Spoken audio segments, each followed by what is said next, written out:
Hi all, അസ്സലാമു അലൈക്കും. Welcome back to Silna's kitchen.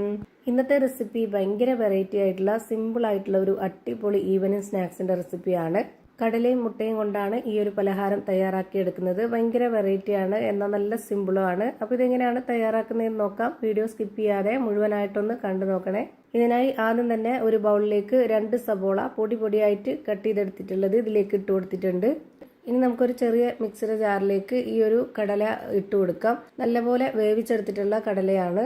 സാധാരണ നമ്മൾ വെള്ളത്തിലിട്ട് കുതിർത്തി കുക്കറിലിട്ട് വേവിച്ചെടുക്കുന്ന അതുപോലെ തന്നെയാണ് വേവിച്ചെടുത്തിട്ടുള്ളത്. അതിൻ്റെ വെള്ളമെല്ലാം ഊറ്റിക്കളഞ്ഞതിന് ശേഷമാണ് ഈ ഒരു ജാറിലേക്ക് ഇട്ട് കൊടുക്കുന്നത്. ഇത് ഉപ്പിട്ടിട്ടാണ് വേവിച്ചെടുത്തിട്ടുള്ളത്. അങ്ങനെ തന്നെ ചെയ്യുക, എങ്കിലേ നമുക്ക് പലഹാരവും നല്ല ടേസ്റ്റായിട്ട് കിട്ടുള്ളൂ. ഇനി നമുക്കിത് നല്ലപോലെ ഒന്ന് അരച്ചെടുക്കാം. ഈ വീഡിയോസ് കണ്ടുകൊണ്ടിരിക്കുമ്പോൾ തന്നെ സിൽനാസ് കിച്ചൺ ചാനൽ ആദ്യമായിട്ട് കാണുന്നവരാണെങ്കിൽ പ്ലീസ് ഒന്ന് സബ്സ്ക്രൈബ് ചെയ്തേക്കണേ. ഒപ്പം ഈ വീഡിയോസ് നിങ്ങൾക്ക് ഇഷ്ടപ്പെടുകയാണെങ്കിൽ ലൈക്ക് ചെയ്ത് ഷെയർ ചെയ്ത് സപ്പോർട്ട് ചെയ്യാനും മറക്കരുത്. അരച്ചെടുത്ത കടല നമ്മൾ ഈ ഒരു ബൗളിലേക്ക് ഇട്ട് കൊടുക്കുകയാണ് ചെയ്യുന്നത്. നല്ല നൈസായിട്ടൊന്നുമല്ല, കുറച്ച് തരിതരിപ്പുണ്ട്, അങ്ങനെ വേണം ചെയ്യാനായിട്ട്. അരച്ചെടുക്കുമ്പോൾ ഒട്ടും വെള്ളമൊന്നും ഒഴിച്ചു കൊടുക്കാതെ ഇതേ രീതിയിൽ വേണം നമ്മൾ അരച്ചെടുത്തിട്ട് ഇതിലേക്ക് ഇട്ട് കൊടുക്കാനായിട്ട്.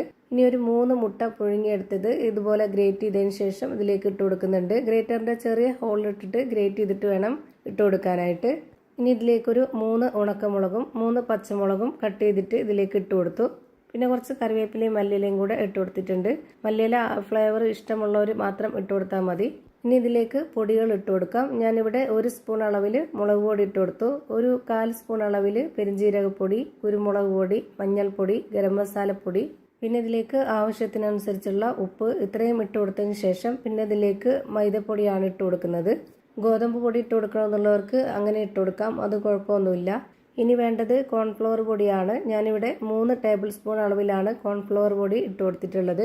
ഇനി ഇതിലേക്ക് വേണ്ടത് വെളുത്തുള്ളി ഇഞ്ചി ചതച്ചതാണ്. അത് ഇതുപോലെ 1 സ്പൂൺ അളവിൽ ഇട്ട് കൊടുത്തിട്ടുണ്ട്. എന്നിട്ട് ഇത് കൈ വെച്ചിട്ട് നന്നായിട്ടൊന്ന് മിക്സ് ചെയ്ത് കൊടുക്കണം.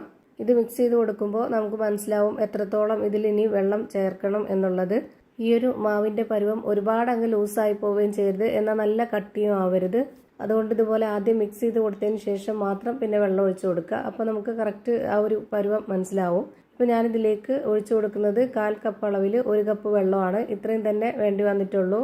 ഇനി ഇതെല്ലാം കൂടി നന്നായിട്ടൊന്ന് ഇതുപോലെ കുഴച്ചിട്ടെടുത്തിട്ടുണ്ട്. അപ്പോൾ അതാ കാണുമ്പോൾ തന്നെ നിങ്ങൾക്ക് കറക്റ്റ് പരുവം മനസ്സിലായിട്ടുണ്ടാവും. ഇനി നമ്മുടെ കയ്യിൽ കുറച്ച് ഓയിലൊന്ന് തടവിയതിന് ശേഷം, അതല്ലാന്നുണ്ടെങ്കിൽ കൈയൊന്ന് വെള്ളത്തിൽ മുക്കിയെടുത്തതിന് ശേഷം ഇതുപോലെ നമ്മൾ കുറച്ച് മാവ് എടുത്തിട്ട് ഞാനിതുപോലെ കുറച്ചെടുത്തിട്ട് ബോൾ ഷേപ്പിലാക്കിയിട്ട് ഒന്ന് പ്രസ് ചെയ്ത് കൊടുക്കുന്നുണ്ട്. എന്നിട്ട് ഈ ഒരു ഷേപ്പിലാണ് ഞാനിവിടെ റെഡിയാക്കി എടുക്കുന്നത്.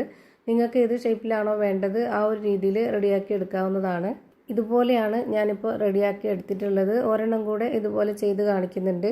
വീണ്ടും നമ്മുടെ കയ്യിൽ ഓയിലൊന്ന് സ്പ്രെഡാക്കി കൊടുക്കുകയോ അല്ലാന്നുണ്ടെങ്കിൽ കൈ വെള്ളത്തിലൊന്ന് മുക്കിയെടുക്കുകയോ ചെയ്തിട്ട് ഇതുപോലെ മാവ് എടുത്തിട്ട് ഇതുപോലെ മാവൊന്ന് ഉരുട്ടിയെടുത്തിട്ട് കൈകൊണ്ടൊന്ന് പ്രസ് ചെയ്ത് ഈ ഒരു ഷേപ്പിൽ റെഡിയാക്കി എടുത്തിട്ടുണ്ട്. ഇതുപോലെ തന്നെയാണ് എല്ലാം റെഡിയാക്കി ഒരു പാത്രത്തിലേക്ക് മാറ്റിയിട്ടുണ്ട്. ഇനി ഇതെല്ലാം ഓയിലൊന്ന് ഫ്രൈ ചെയ്തെടുക്കാം. അതിനായിട്ട് ഞാനിവിടെ ഒരു പാൻ സ്റ്റൗവിലേക്ക് വെച്ച് ഫ്ലെയിം ഓണാക്കി കൊടുത്തിട്ടുണ്ട്.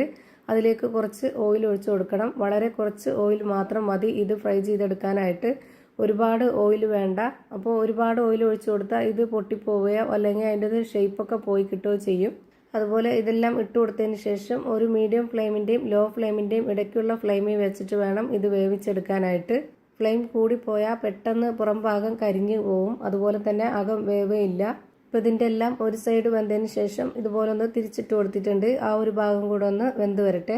ഇപ്പോൾ ഇതിൻ്റെ 2 സൈഡും ഒരുപോലെ വെന്ത് കിട്ടിയിട്ടുണ്ട്. ഒരുപാട് എണ്ണയും കുടിക്കുന്നില്ല ഇത്. അപ്പോൾ നമുക്ക് അടിപൊളി ടേസ്റ്റി ആയിട്ടുള്ള ഒരു പലഹാരം റെഡിയായി കിട്ടി. ഇതേപോലെ തന്നെ എല്ലാം ഫ്രൈ ചെയ്ത് ഞാനൊരു പാത്രത്തിലേക്ക് മാറ്റിയിട്ടുണ്ട്. ഇതിൻ്റെ പുറം ഭാഗം നല്ല ക്രിസ്പിയാണ്, അതുപോലെ തന്നെ അകം നല്ല ടേസ്റ്റിയും സോഫ്റ്റും ആണ്. ഇതിൻ്റെ അകം എങ്ങനെയാണ് ഇരിക്കുന്നതെന്ന് അറിയാനായിട്ട് ഇതൊന്ന് പൊട്ടിച്ച് കാണിക്കുന്നുണ്ട്. അപ്പോൾ ഇത്രയേ ഉള്ളൂ ഇന്നത്തെ വീഡിയോ ഇഷ്ടമായ ലൈക്ക് ചെയ്യാനും കമൻറ്റ് ചെയ്യാനും ഷെയർ ചെയ്യാനും മറക്കരുത്.